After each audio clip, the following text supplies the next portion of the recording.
Feeling the wind rush past her, Valsandria urged her horse to quicken its pace.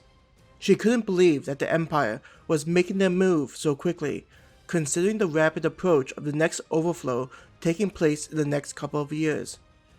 The various powers needed to prepare to fight off the overflow, which would require massive amounts of manpower and resources. To start a war between the kingdom and empire would be tantamount to suicide where no one wins.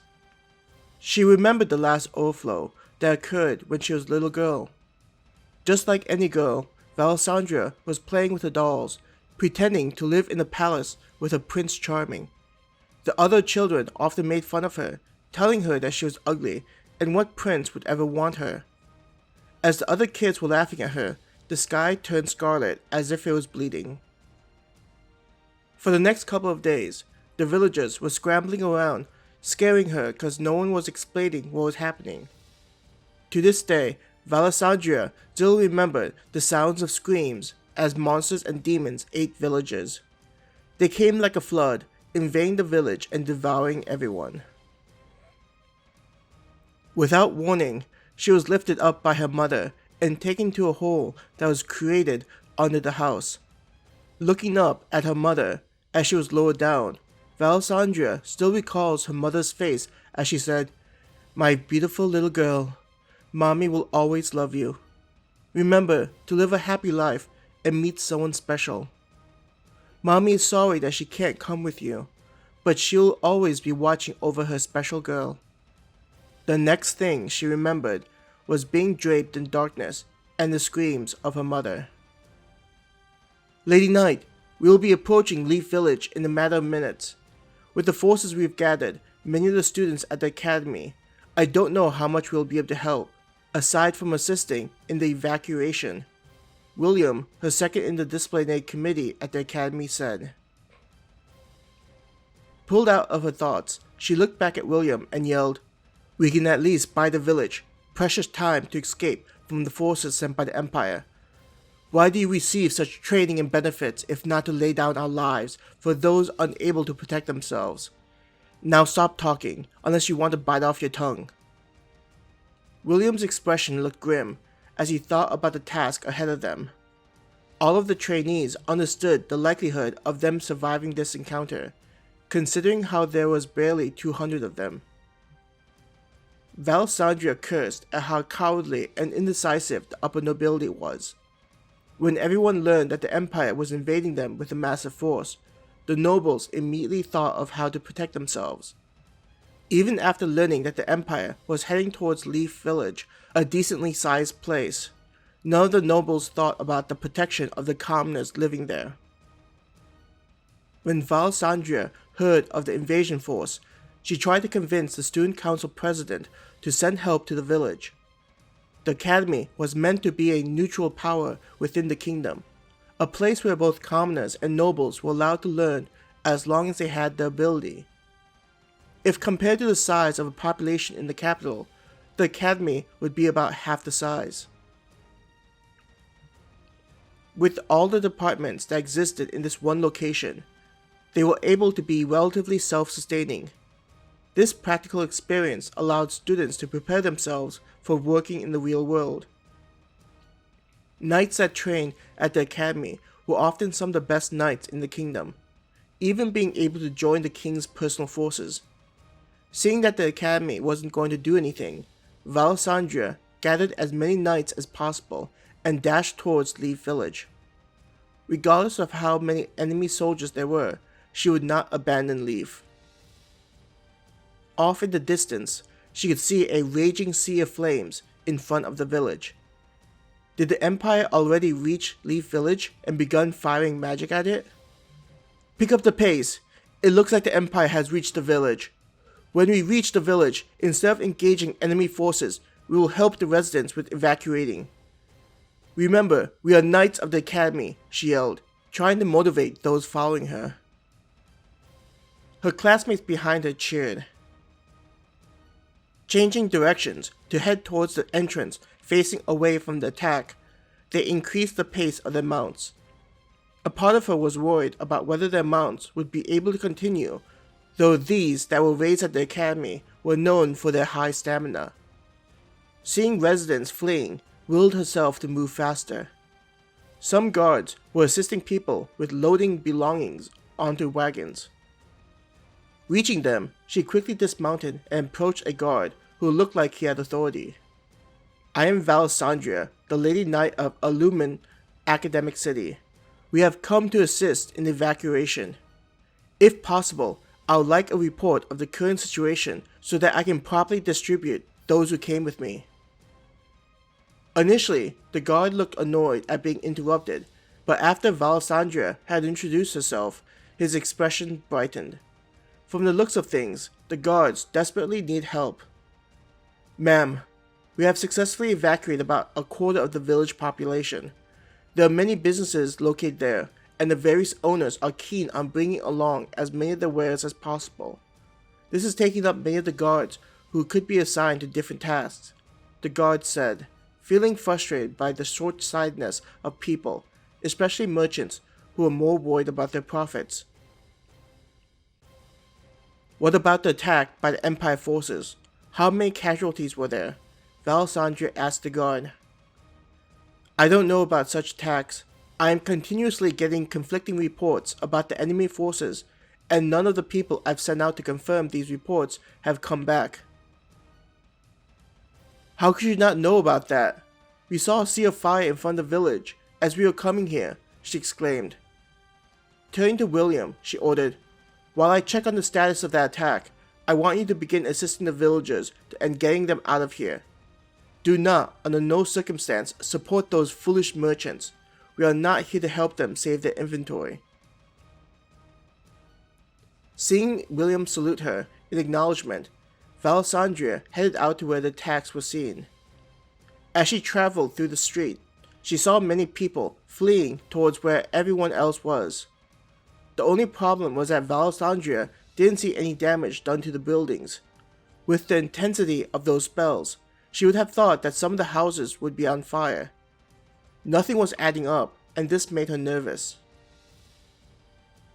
The size of the village made it so that it took quite some time to get where she needed to be. Reaching the entrance, Valisandria pulled on the reins to make the horse stop. Off in the distance, she saw the thousands of bodies, all belonging to the enemy soldiers. Feeling confused, she had the horse start moving slowly. It wasn't until she was closer did she notice a group of people walking back towards her. Waiting for them to approach her, she observed these people. When they got closer, she saw a man that looked to be about her age and several women. On second look, the man had dark hair and a face that many would consider attractive, and the women were beautiful. One of them had long brown hair with an oval face. Her body would be described as voluptuous, the kind that men would find desirable. Next to her was a woman with white hair, and what many would think a succubus would look like, enticing men while they slept and invaded their dreams. The way she walked indicates she was someone who knew how to fight. Her outfit, similar to the others, was very revealing, and the last was a very innocent-looking woman with reddish hair. She looked comparably younger, like someone's younger sister. Her face was heart-shaped and gave the feeling of someone who you would want to take home and introduce to your parents. Though she didn't give off that sexual vibe, like the other two, she did seem to fit with them.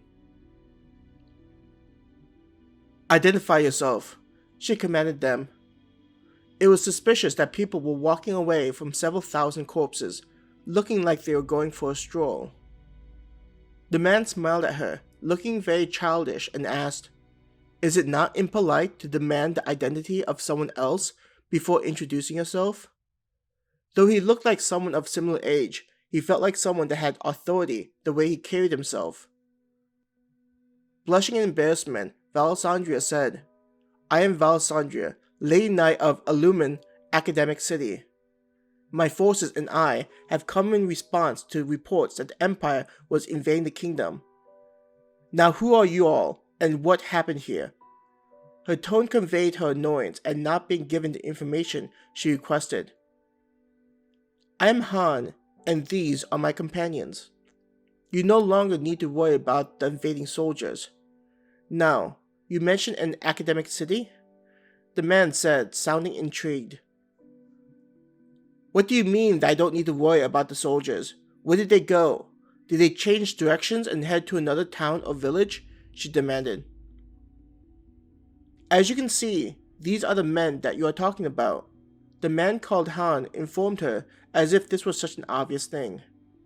Now, I am feeling a little tired, so if you still have any questions, you may ask me at the location I am staying. We are staying at the fancy-looking inn, so just ask the lady at the counter where we are, and I'm sure that she will guide you. Out of nowhere, a carriage appeared next to her, giving her a fright, especially the dragon that was pulling it. It was so silent with how it moved, so she didn't notice it until it had passed her. The man and his companions entered into the carriage, and the reddish-haired woman glanced at her before going in and closing the door. She watched as the dragon circled back and headed towards the village. Han. Valisandra said his name before heading back to the village to let her classmates know of the situation. As Han reached the third floor, Tom's family and Ellis were waiting for him. They rushed towards him and began shooting out questions. My lord, what is happening? The village is in an uproar and the hotel staff advised us to evacuate. When we talked to Ellis, she told us that you told her everything was alright. Tom sounded worried about the situation. When he saw Han, Tom visibly relaxed now that he would find out what was happening. There's nothing to worry about. Everything has been handled, so you can just go back to your room, Han told them. Based on some events, I may be checking out other parts of the kingdom. Though our time has been short, I have enjoyed traveling with you. Hopefully, our paths will cross in the future, he informed Tom and his family. Thinking about a city that is dedicated to academics, Han figured it might be interesting to visit. Tom's family looked a little down, but they didn't argue with his decision. Considering their only connection was due to Han rescuing them, they likely understood that this would have eventually occurred. Han looked at Ellis and asked, If you're still interested, you are welcome to travel with me. The only reason why Ellis was with them was that Han had invited her to go with them and leave that lackluster village. Ellis bowed her head and answered, My lord, I'm very appreciative for all you've done for me, but I will be declining your offer. I talked with Molly, and I will be helping out at their business. This would have never happened if you didn't give me a hand, so I'm very grateful. There's no reason for you to feel thankful to me. I am glad that you have found something to chase towards, Han told her. Lifting his hand, he made a necklace appear that had a pendant with a star in the center. Giving the necklace over to her, he said, If you ever need to reach me, just hold on to that pendant and you'll be able to talk to me. Visibly tearing up, Ellis replied, Thank you, my lord. I will cherish this present. Queen, I want you to assign one of your creatures to look after her while hiding in the shadow. Have it report to you if anything suspicious happens around her, he commanded Queen. Though she had the pendant, there would be times where she may not be able to react in time. Han didn't like the idea of just leaving her behind after taking her out of her village. This amount of help is more than enough, which eased his conscience. Leaving them behind, he headed to his room, followed by Helania, Queen, Brittany, and Cindy and Mindy. Since Ellis was no longer traveling with them, Cindy and Mindy returned to their original duties. Once he was inside, he looked at Cindy and Mindy and said, The two of you can return to the stronghold and resume your original tasks. Considering he already had Brittany with him, he didn't see the need to have more people tagging along. The two of them bowed their head in acknowledgement and transported themselves. Sitting on one of the chairs in the room, Han faced the girls and said, I am predicting that the Lady Knight will be here soon, after talking with her men. Since we do not have a predetermined destination, I thought it would be interesting to head to this academic city she mentioned. Master, what will we be doing at this academic city? Brittany asked him, looking confused. Han pondered this for a couple of moments and replied, We will have to see. From my memory, these types of locations should hold a lot of information about this world. Also, looking at the various tools that we have seen, I think it is likely that we will see more interesting things. Maybe I will try pretending to be a student and see what that life is like. Will you want us to return to the stronghold? Helania asked, looking anxious. Laughing, Han said, How could I leave my beautiful girls and run off to someplace else? It was adorable how they were worried he was going to run off by himself. The three of them relaxed once Han had let them know that they would be coming along on this journey. Depending on how the Lady Knight answered his questions, he would go about things differently. Han spent the next hour just relaxing on the bed, contemplating different ideas going through his mind when there was a knock on his door. Brittany went to the door to see who it was and said, Master, the Lady Knight is here for you. He gave a nod, indicating to her that she should let their guests in. Even though she was the one that sought them out, the air she gave off was someone with considerable pride without any embarrassment of interrupting their activities. Considering he had anticipated this, he didn't give it much thought and signaled for her to have a seat. Instead of getting up, he continued to lay with his back against the headboard. I have come to request that you provide me the information that I sought after earlier, Valesandria demanded.